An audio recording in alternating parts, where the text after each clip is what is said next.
All right, hello YouTube. Welcome back to the Grease Comedy channel. Today's video, we're going to be talking about the religion of Westeros, and more importantly, how it can be used to manipulate people and why religion is so important in this world. And I think it's a bit of a parallel of religion in today's world as well. Maybe not as much now, but especially much more during the times where George was adapting his material from history, where religion had much more of an effect, I think, on daily people's lives than it maybe does today. And where I live, at least in the United States, could be very different in your country, wherever you live, but just based upon my own experiences. But before we get into today's video, if you did want to become a Patreon or a member, you do get videos early and all my exclusive House of the Dragon, like concise reviews of the episodes will be exclusive for those people. So I hope you guys all enjoy that content. And also, thank you to the people that support me. So let's get into the video. So I want to start off kind of talking about what religions we're going to talk about today. So I want to start out with kind of just the Westeros religions. I don't really want to dive into the numerous Essos religions that seem to sprout up. We don't really know a lot about the ones in Essos, so we're going to mainly stick to the stuff in Westeros. So we're going to talk about the Old Gods, the Faith of the Seven, the Drowned God, and R'hllor, as those are the four most present within the story that have a very distinct impact on the story. So let's start off with the Old Gods. So the Old Gods are very, very important, have a huge influence in terms of the story. If you look at the way the North does things, it has a huge influence on, for instance, you cannot tell a lie in front of a heart tree, which is very important. It seems like the children of the forest and also the Old Gods had some sort of power as they broke the arm of Dorne, separating Dorne from Essos. It seems very interesting the way the Old Gods actually seem to have power. They seem to give off this eerie feeling even to Catelyn. For instance, when she is in her first chapter informing Ned of Jon Arryn's death, she notices that the eyes seem to follow her. It seems as though these trees are looking and seeing and being able to be vessels of information in terms of what has happened in the world and in terms of what you could see of them. They influence certain events, it would seem, with characters like Brynden Rivers and Bran experiencing powers and dreams and being able to see things. It influences many things possibly within the story and their ability to communicate with animals or be inside animals' skins. In terms of maybe Robert got killed by one of these boars, maybe Robert got killed by a boar that was being warged by some other power. Maybe the direwolves were sent to the Starks by the Old Gods for a reason. All of these wolves seem to have distinct connections with the Starks. All of this is important because it really has a distinct influence of the people of the North and those that believe in the Old Gods. So let's take a step then from the Old Gods to the New Gods, the Faith of the Seven. The Seven really seem to create a war with the Old Gods in terms of when the Andals came over, they kind of brought this religion with them. And so the Faith of the Seven is a very dominant faith in terms of south or in the southern part of Westeros. It is the most popular religion at the time. And this is the one I want to draw a lot of attention to because in terms of the Old Gods, maybe the Drowned God, or even R'hllor, there seems to be at least some power with those religions. Not the Faith of the Seven. The Faith of the Seven is mainly built upon the idea of kind of Christianity in the real world, where it's a faith-based system. You don't really see the power of a god or whatnot. It's more of a faith-based system. But think about how that system is abused. In terms of throughout the entire Song of Ice and Fire story, we see that the Faith of the Seven has a huge impact on people. The people that are representing the priests or the septons that represent the Faith of the Seven have huge influence over their people, telling them what to believe and what they shouldn't believe because this does not abide by the Faith of the Seven. Think about Aenys' reign, right? All of these major issues that conflict with the Faith of the Seven seem to sprout up. You shouldn't be able to marry, your brother and sister. You shouldn't have a marriage with multiple wives. All of these things sprout up as soon as Aegon dies and Aenys comes to power. The entire kingdoms are brought into a war, it seems like, against the Targaryens because of simply the religion of the realm. it shows you that that religion is so tied into people because they've been believing on it and passing that on to their children, that this has now become a cultural influence, that the religion has become something more. If you attack a person's religion in this world, you're not only attacking that, but you're also attacking their ancestors, their way of life.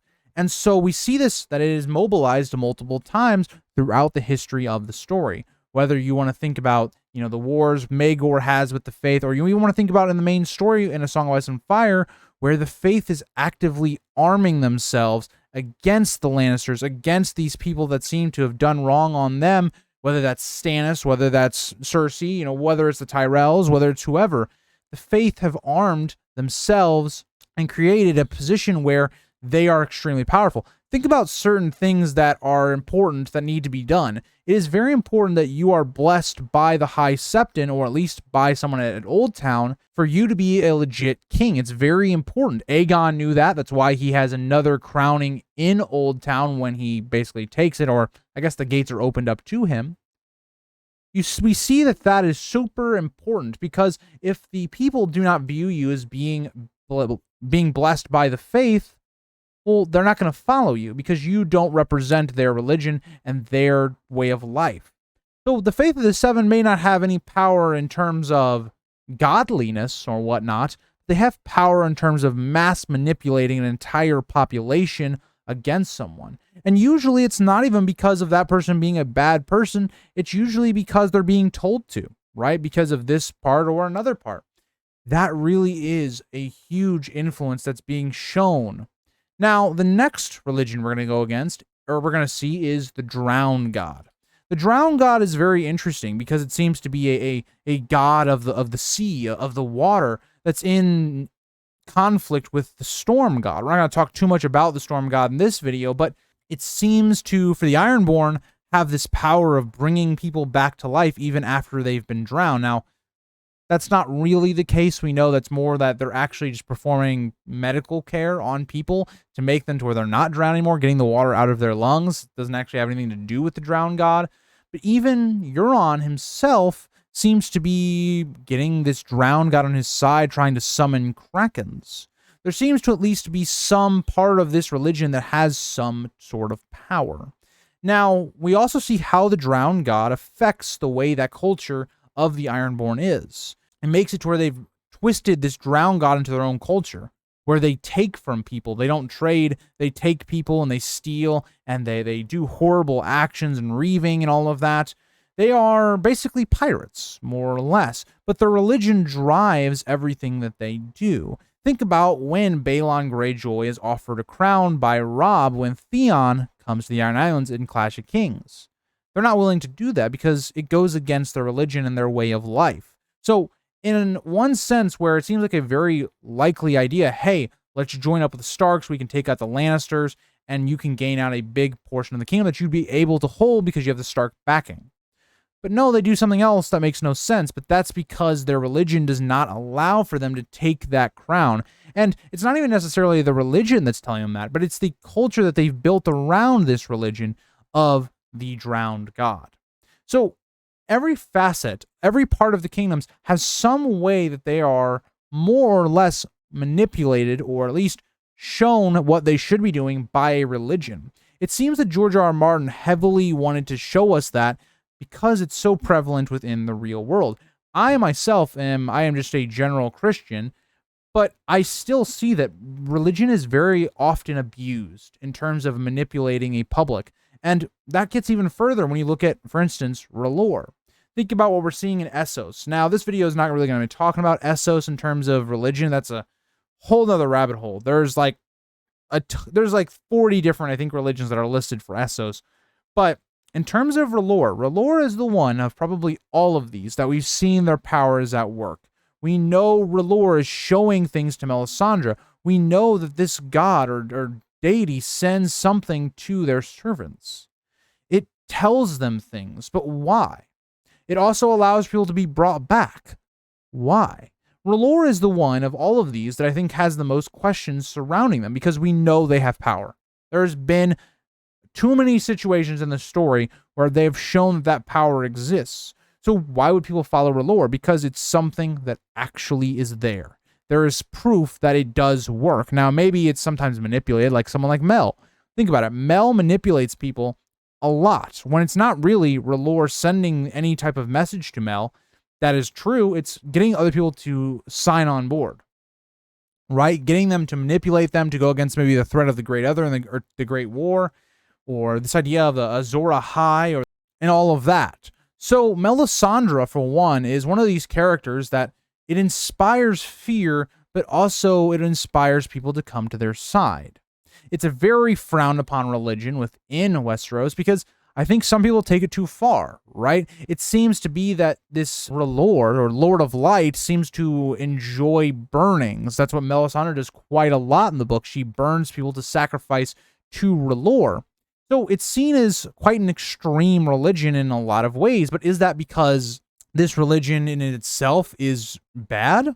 Or is it because the servants themselves take it to that next level and use it to inspire fear, but to show people that you should step in line? Because Mel quite frequently manipulates people. She manipulates Stannis when she doesn't burn Mance. What is the real thing? And also you have to think about it in these visions that they're getting. Mel is having to interpret them, and she's not often right. And a lot of times she can be wrong. Think about Arya Stark and what she tells Jon. She says that Arya Stark is going to be coming back. She's going to be in a bad state from escaping Winterfell. But Arya Stark's in Essos and Bravos. So you have all these things where R'hllor is sending them messages and sending people back from the dead in terms of Beric and even Lady Stoneheart later on. But their servants misinterpret that, and they use it to manipulate the public. So the real point I want to make of this, because it's really prevalent throughout the entire story and the Fire and Blood and any place you really want to go in George R. R. Martin's world, the main theme that seems to happen is religion manipulates people to do this or that. And that's not always the case, right? We see that even when you look at Brienne's storyline in A Feast for Crows, religion can be seen as a really good thing as well, about bringing peace, about letting people find that inner peace and stopping violence. That is all great, right? Those are all good things that you should be teaching. You know, religion being used to be kind to others. All of that's fantastic. But it's more often than not, the people that control a lot of the power within religion are people that manipulate it. They manipulate people. And that was really the point of this video. I hope you guys all enjoyed. Let me know if you want to piggyback off anything or give me real world examples. I'd love to hear them. And I'll see you guys all in the next one. Bye, guys.